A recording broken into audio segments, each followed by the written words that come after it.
This is the Ethical Quest project on obligation by Andrew Coyne, Joan-Luc Roses, and Brennan Kane.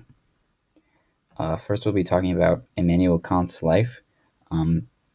He was the founder of the ethical system of obligation. So he was born in 1724 in the city of Königsberg, Germany, and he died in 1802. Two of his most important books on his ethical system are The Critique of Pure Reason, which he released at the age of 57, and Groundwork for the Metaphysics of Morals. Now we're talking about one of the basic tenets of Kant's ethical system, which is his interpretation of freedom. Unlike most other people, Kant believes in a type of freedom which is not purely decision-based.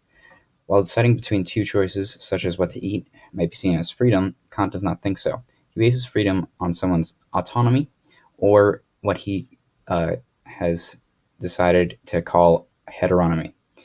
Autonomy involves acting upon laws that one gives oneself. Heteronomy involves making decisions influenced by laws outside oneself, such as the laws of physics or hunger.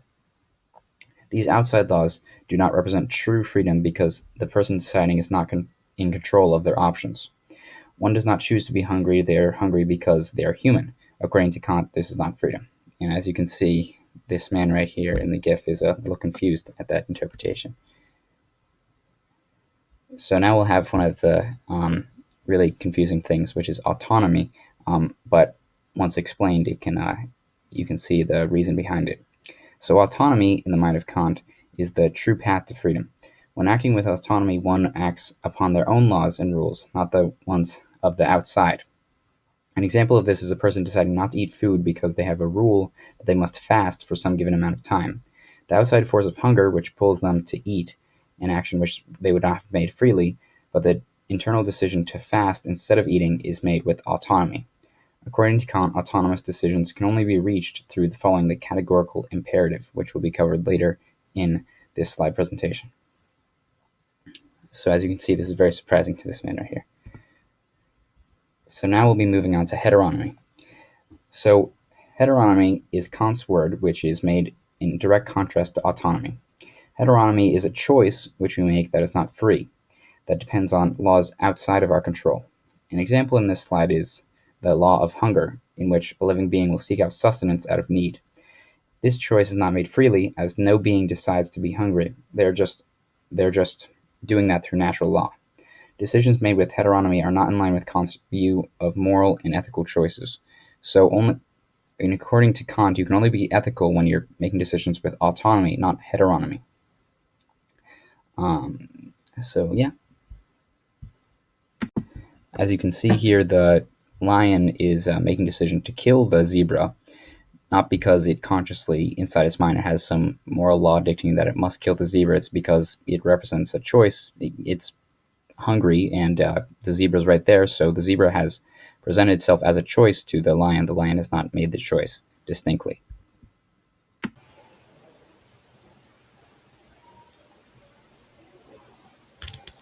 According to Kant, in order to have a proper motive of duty, a person must always be acting on their own moral motivation, which is to act on a rule of conduct that can be universalized.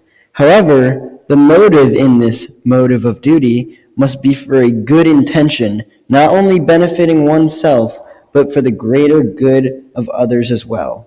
This is the fundamental principle of Kant's idea of morality.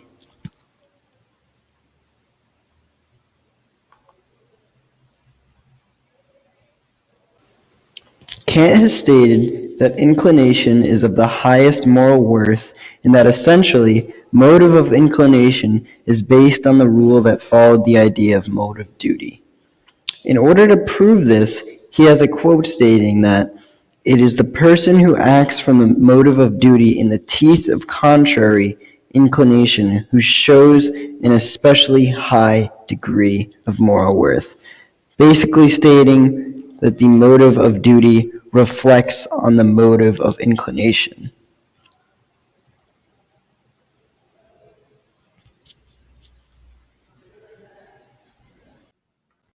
Categorical imperatives. I'm concerned with the action, but the principle followed. A practical law that commands absolute without further motives. Categorical imperatives are broken down into two parts: universalize your maxim, treat persons as ends. Universalize your maxim, defined as a rule that gives the reason for your action, doing an action that will benefit yourself and others. An example of this is stealing food to feed your family. Treat person as ends. Kant says we can't base the moral law on any particular purpose because then it would be only relative to the persons whose ends. People are relative beings. Humans have ideas that cannot be changed. Each human being has inherited value, and we must respect that. Hypothetical imperative. These imperatives use instrumental reason. Hypothetical imperatives are always conditional. If the action can be good solely as a mean to anything else, then the imperative is hypothetical. Examples include business reputation.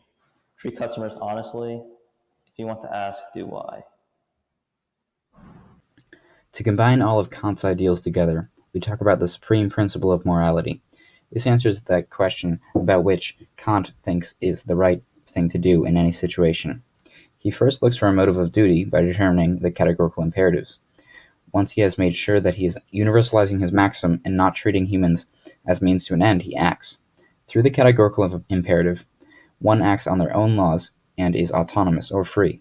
Thus decisions made with a motive of duty are autonomous and not heteronymous or unfree.